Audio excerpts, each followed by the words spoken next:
apresentar aqui 3 ou 4 ideias fortes para poder, no fundo, lançá-las durante o resto dos dias de debate.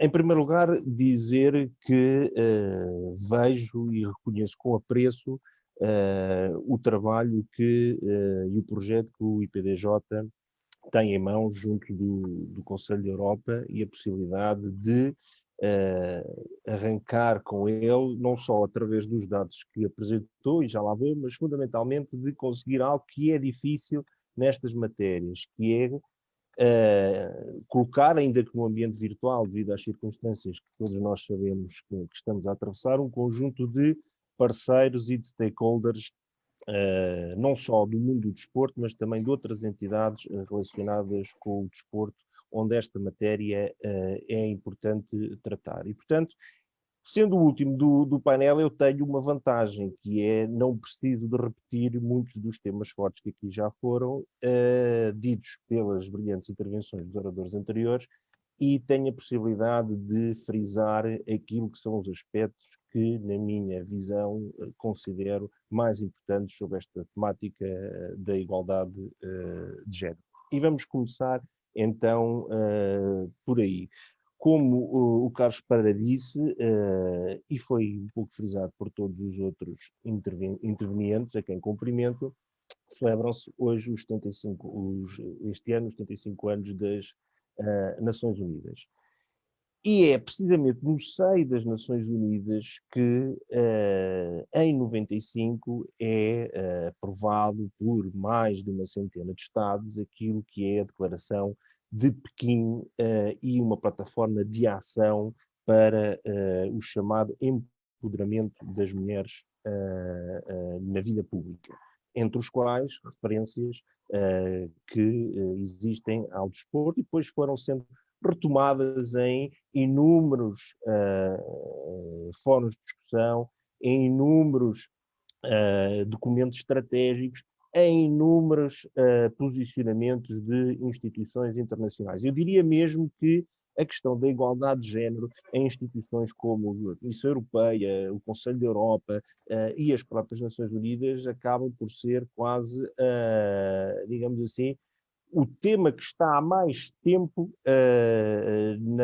na agenda, porventura até antes do doping. Assinalam-se 25 anos este ano desta declaração de Pequim. E aquilo que nós vemos e constatamos é que nenhum dos Estados signatários atingiram os objetivos e os compromissos estabelecidos nessa plataforma. E isso leva-me à primeira questão, à primeira reflexão e ao primeiro ponto que quero deixar aqui neste fórum, que é o seguinte: décadas e décadas já de trabalho neste domínio e continuamos a constatar que os resultados são escassos. Aliás, eu assumo desde já a responsabilidade e alguma vergonha, não há outra palavra para dizer, relativamente aos números que o Carlos apresentou. Todos nós, do topo à base do sistema desportivo nacional, somos responsáveis por aquilo que ali está. Bem sei que não é um exclusivo de Portugal no que respeita ao desporto. Existem outros Estados-membros da União Europeia que têm profundos desequilíbrios em matéria de igualdade de género no desporto, mas nós queremos ser um país desenvolvido, e não falo apenas em desenvolvimento desportivo. Se queremos ser um país desenvolvido em termos de cidadania, não podemos ter aqueles indicadores. E isto leva-me a um segundo ponto da minha intervenção, que é, desde já, o seguinte. Todos nós temos vindo a falar já há bastante tempo da importância do papel do desporto, do seu valor fundamental em termos económicos, em termos sociais, em termos educativos, em termos de... Isso está consagrado na Carta Olímpica, em termos de esbater barreiras políticas, étnicas, sociais, etc, etc. Mas depois o que vemos é que nós temos inúmeras dificuldades em passar essa mensagem para fora do sistema desportivo. Todos nós que estamos aqui e que somos agentes desportivos temos essa noção, quase que é algo que é de lana caprina. Todos nós que praticamos desporto, fazemos atividade desportiva, estivemos envolvidos no desporto, sabemos isso. Agora, a dificuldade está em passar essa mensagem para fora do nosso universo. E se nós não o conseguimos fazer, não nos vamos colocar num contexto onde a mudança seja efetivamente estrutural e não conjuntural. E não apenas pontual. E vamos continuar a escrever recomendações, a termos eventos onde discutimos o tema, até que venha uma próxima vaga e voltemos a discutir e voltemos a rasgar as vestes perante os indicadores que nos avergonham. Portanto, primeira ideia forte, é fundamental nós conseguirmos passar para quem tem poder de decisão a importância do desporto. A importância que o desporto tem, tanto mais nestes contextos de crise que estamos a atravessar. O desporto é um ativo fundamental para a sociedade e os portugueses conseguirem superar, e já o disse, por exemplo, o bastonário da Ordem dos Médicos, ultrapassar o impacto que a pandemia tem nas nossas vidas, e não apenas em termos de saúde pública. É importante termos essa noção e conseguimos passar isso. Porque senão, aquilo que nós estamos a ver, estes indicadores, a tendência que têm é agravar. Porquê?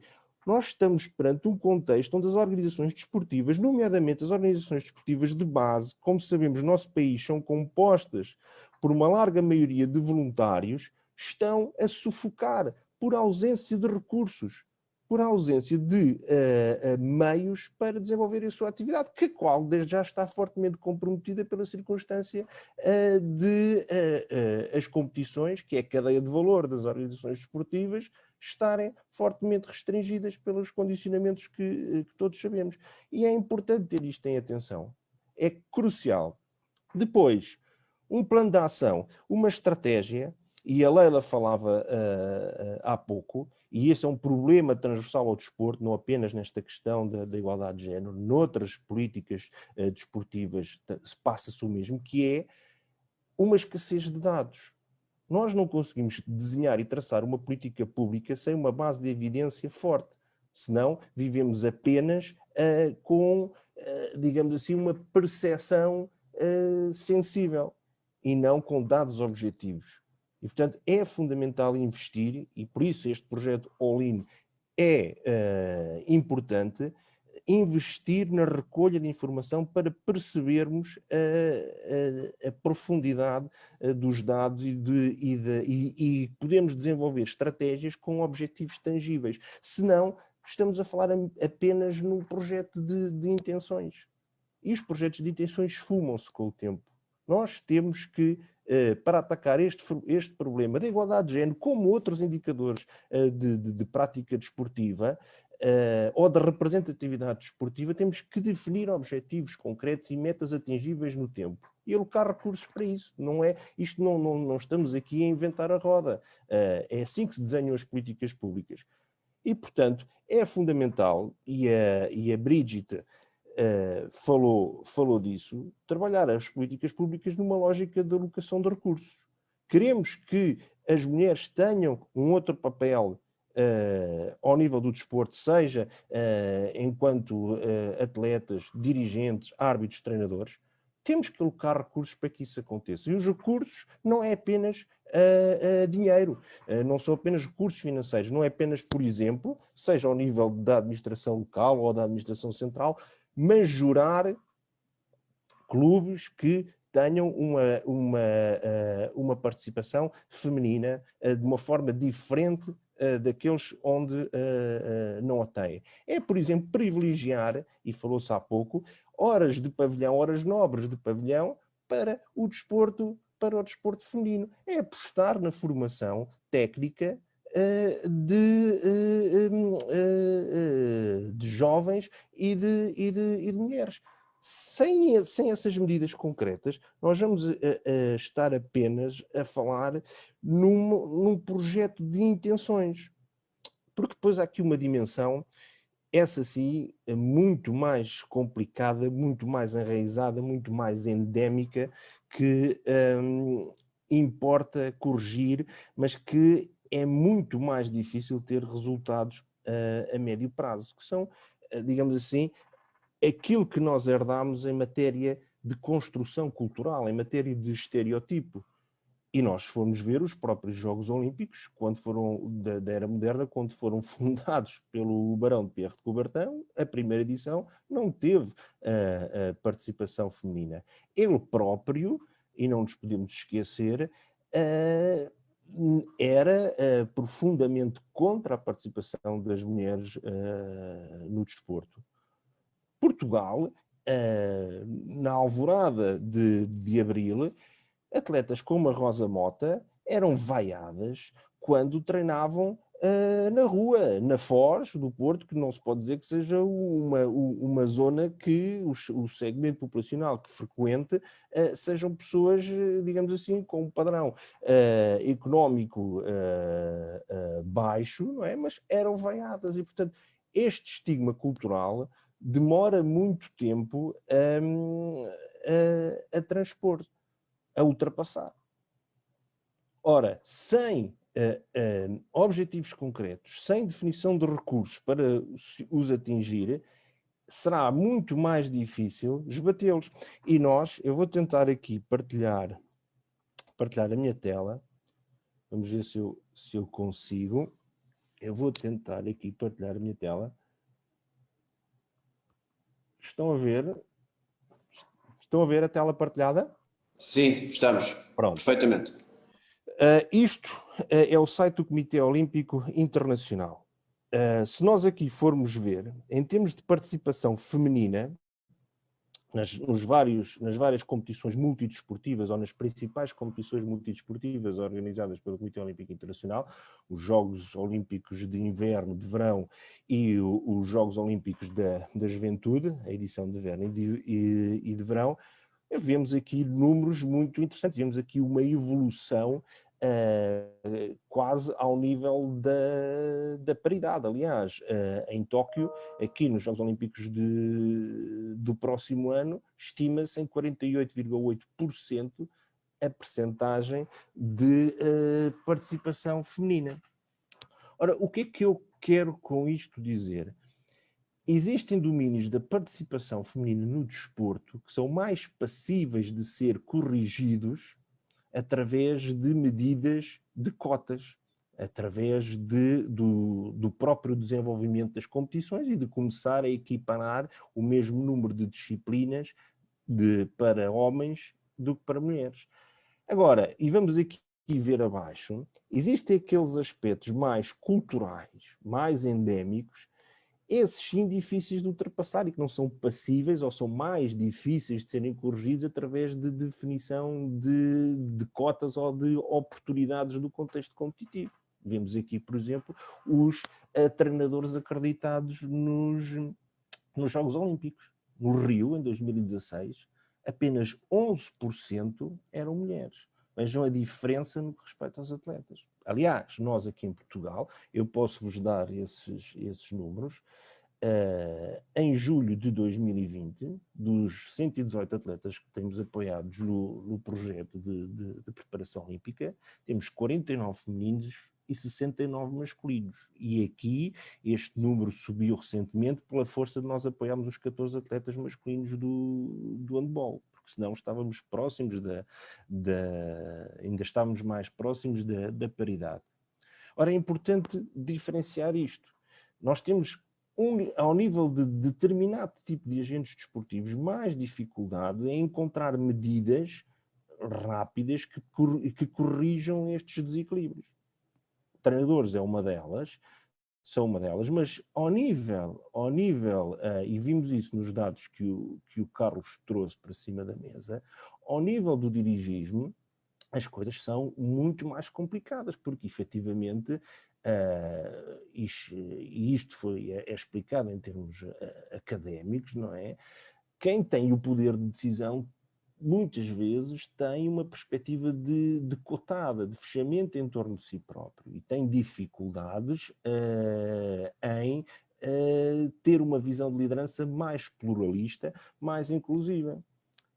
E quando nós vemos em Portugal, por exemplo, os indicadores em termos de presença de mulheres nas direções são paupérrimos. Então, ao nível de presidentes de federações olímpicas, não existe praticamente, não existe. Com a saída da Joana Gonçalves, que agora até está aqui no comitê da Federação de Hóquei, peço desculpa, não temos mulheres a presidir a federações de modalidades olímpicas. A própria realidade do movimento olímpico, em termos de federações internacionais, não é muito diferente. Em 2018, apenas 4 das federações internacionais reconhecidas pelo COI, de verão e de inverno, tinham uma mulher presidente. E só 18 tinham secretários-gerais. Se formos aqui ao nível dos comitês olímpicos nacionais, a situação também não é melhor. Dos 205, creio eu, comitês olímpicos nacionais que atualmente reconhecidos pelo COI, apenas 13 têm uma presidência de mulheres e apenas 33 têm secretários-gerais mulheres. Portanto, estas áreas e estes domínios são muito mais difíceis de suprir do que a questão dos atletas.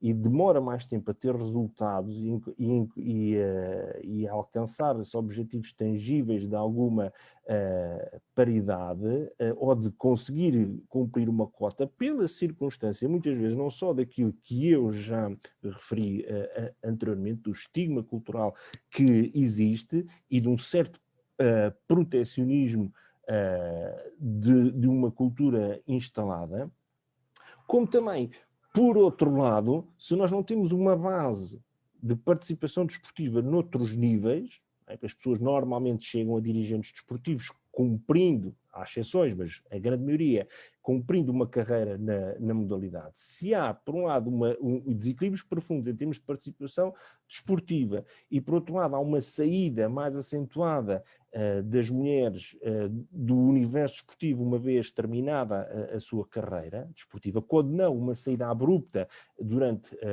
a sua carreira, não podemos depois esperar resultados diferentes. O próprio comitê, e eu passei por isso aqui, teve dificuldade de procura, e vimos ali nos indicadores que o Carlos apresentou, 20% da sua comissão executiva é composta por mulheres, mas teve dificuldades em encontrar, na construção de uma lista, mulheres com uma experiência federativa ou uma experiência ao nível do dirigismo desportivo para ocupar um cargo na Comissão Executiva do Comitê Olímpico de Portugal. Portanto, as coisas são muitas vezes mais complexas do que simplesmente cumprir uma cota. Mas, se nós aqui formos ver, houve progressos. Por exemplo, ao nível do universo olímpico, 34% dos membros do Comitê Olímpico Internacional são mulheres.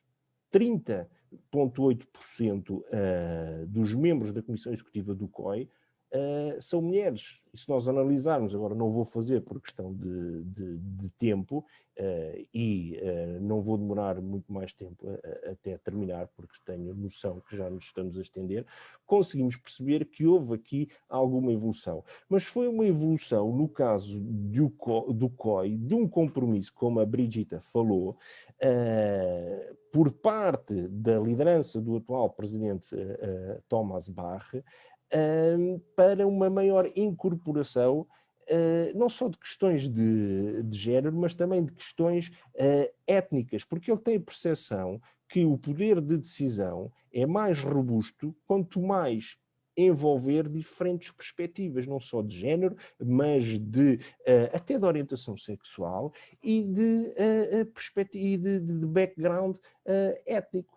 Mas isto depende, lá está, não foi algo que lhe foi imposto, foi uma visão estratégica que depois foi traduzida já em vários documentos do Comitê Olímpico Internacional que, como disse a Leila, a nossa Comissão de Mulheres e Desporto do Comitê Olímpico de Portugal procurou traduzir para português, distribuir e sensibilizar as organizações desportivas para isso. Agora, é apenas boa vontade, e sejamos muito claros, não há, até porque nós não temos jurisdições, no nosso modelo desportivo nós não temos uma jurisdição sobre as nossas federações, a não ser quando estão a competir em eventos, os seus atletas competem em eventos onde existe uma missão portuguesa, os Jogos Olímpicos e outros, para, digamos assim, impor este tipo de medidas. E enquanto estamos na boa vontade, não podemos esperar resultados mais sustentáveis. E, portanto, é necessário saber, em termos da afetação de recursos, majorar, fazer o que os ingleses chamam também o name and fame ou name and shame, pôr, e falava-se já, vários intervenientes anteriores o disseram, pôr na opinião pública exemplos de boas práticas e exemplos de más práticas ou de práticas, eu prefiro esta designação, não tão boas, para quem está mais atrás poder corrigir. Ao nível dos recursos, acabará por ser a mesma coisa. Desde as autarquias locais que financiam o desporto de base, até a administração pública. Se ter capacidade e ter a coragem política de passar das palavras aos atos, traduzindo em apoios concretos e benefícios concretos quem efetivamente aposta no desporto feminino, nas suas várias vertentes. Atletas, formação de treinadores, desporto para todos, desporto paralímpico, formação de dirigentes. Porque se não tivermos esta visão holística, a questão da igualdade de género é apenas uma das dimensões da boa governação, como é a questão da integridade, da prestação de contas, da transparência, etc, etc. Ou existem metas concretas, objetivas, e que se beneficia aqueles que atingem e aqueles que não a atingem são sancionados, ou então, perdoem-me a honestidade, e com isto termino, continuamos aqui apenas e só neste discurso recorrente, falando para nós mesmos sobre a importância e o valor social do desporto, e depois confrontamos com indicadores que a todos, pelo menos a mim, nos envergonham e que são absolutamente lamentáveis. Eu creio que o tempo já vai longo. Mais uma vez, não só agradecer, mas estimular o trabalho que o IPDJ tem vindo a fazer, o Carlos, o Vítor, fundamentalmente a Cristina, que já foi dito, fez parte também aqui da nossa comissão e é uma pessoa muito empenhada nestas áreas, e sem essas pessoas e sem essa vontade de entregar e de mudar o status quo, nós não conseguimos, com certeza, alcançar resultados que nos possam orgulhar. Muito obrigado a todos.